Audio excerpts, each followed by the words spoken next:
We have breaking news. The Justice Department leaders are making an announcement. Let's listen. Sean Smith with the State Department and 2 CIA contractors, Glenn Doherty and Tyrone Woods.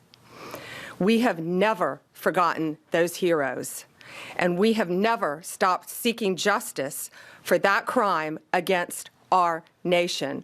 In fact, from day one, Cash and Dan would sit in meetings and say, "We're going to get them," and they did. Today, I'm proud to announce that the FBI has arrested one of the key participants behind the Benghazi attack. Zubair al-Bakosh landed at Andrews Air Force Base at 3 a.m. this morning. He is in our custody. He was greeted by Director Patel and U.S. Attorney Jeanine Pirro. Hillary Clinton famously once said about Benghazi, "What difference at this point does it make?"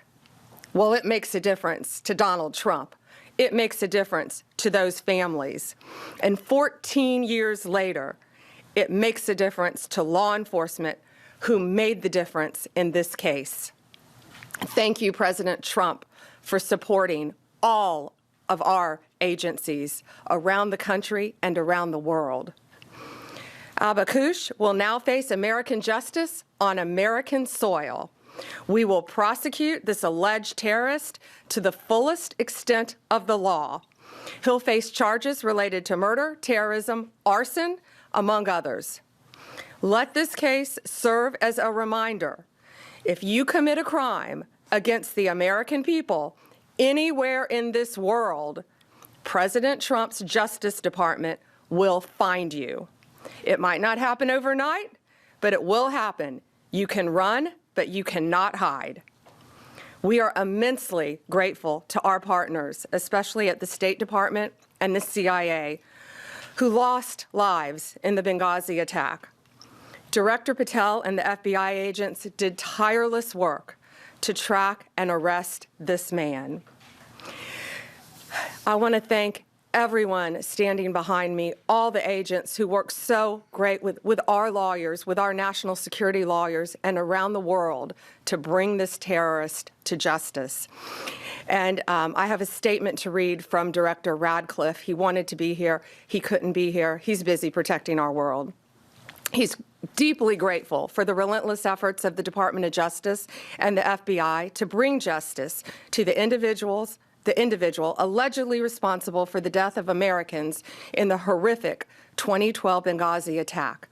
CIA and the nation will never forget the extraordinary services and sacrifices of Tyrone Woods and Glenn Doherty, who gave their lives in defense of others and exemplified the very best of our agency.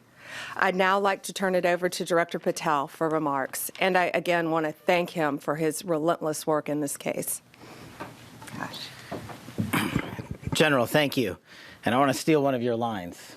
Never forget. Pam never forgot. The President never forgot. This FBI never forgot. And certainly U.S. Attorney Pirro never forgot. When an act of terrorism of this magnitude strikes at the heart of our nation, we go to work. President Trump has given us the full resources at the FBI and across the interagency to make sure we deliver justice. And Pam, you're right. Dan and I did sit down early on about this to bring justice, but you led the effort. You brought together the interagency. You said we are going to get this done because no one agency alone can do it. So we are thankful to have an Attorney General at the Department of Justice who works together with every single cabinet secretary and enforce the law.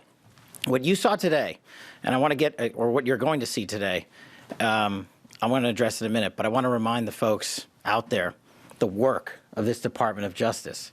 We were here just a few short months ago talking about how we were going to raise the RFJ for another violent offender on the run, Ryan Wedding. And what did we do under Attorney General's leadership? And what did we do when President Trump said, go get the worst of the worst? We captured him. We captured together, under President Trump's leadership, 6 of the FBI's most wanted fugitives in 1 calendar year. To put that in perspective, that is 2 more than the entirety of the prior administration. And you cannot do that alone at the FBI. You have to have an attorney general and a Department of Justice willing to prosecute, willing to go to the four corners of the earth and make sure we deliver justice. And that's what we're doing here today. I was at the airfield with U.S. Attorney Pirro earlier this morning when we did the formal foreign transfer of custody of Bakush into U.S. custody to face prosecution under her auspices and her office. And the Department of Justice are going to execute justice for the fallen. As a young prosecutor at CTS, the National Security Division, I worked on the Benghazi case. This was very near and dear and personal to me. We lost 4 brave Americans in Chris, Sean, Kyle, and Steve. And we can never, ever, ever forget them. Ever. And we will not. In order to put something like this together, it doesn't happen overnight. The FBI's hostage rescue team, the FBI's critical incident response group, our special flight operations unit, and countless others, along with the agents in the New York field office who never forgot Benghazi and never let the world forget it, endured over a decade to bring yet another terrorist who killed 4 Americans to justice. That is a relentless pursuit of mission. That can only happen when you have an interagency who's willing to get after it. I'm extremely thankful to the CIA and Director Ratcliffe and our other law enforcement partners for making sure that the world knows that if you kill an American citizen in an act of terrorism, we will hunt you down. We will bring you to justice, and you will face justice here in America, not in another court and not in any other proceeding around the world, but here. You killed our own. So we are going to take it to the You're streets. watching Attorney General Pam Bondi, FBI Director Kash Patel, and U.S. Attorney General Jeanine Pirro announcing an arrest in the 2012 Benghazi terrorist attack that left 4 Americans dead. Bondi says the suspect was a key participant in that attack and is now in U.S. custody.